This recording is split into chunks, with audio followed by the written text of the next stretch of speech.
Hey y'all, Brian here. There's been a lot of talk lately amongst coaches, apparently.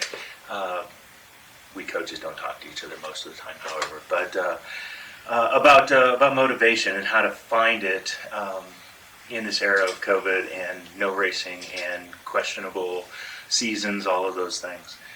Training Peaks put out recently a couple of articles on extrinsic versus intrinsic motivation, talking about motivation. Coach Sparks extended that quite a bit, quoting Nietzsche and kind of expounding on finding a goal and a reason to move forward and using that as part of your motivation base.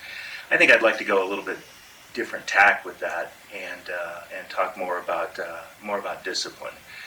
Motivation, be it extrinsic or intrinsic, requires a thing, requires something to be the impetus to go out and do the work you need to do. Discipline is simply a matter of just getting up and doing it. Here at Brihop, we try to make everybody understand the difference between those things.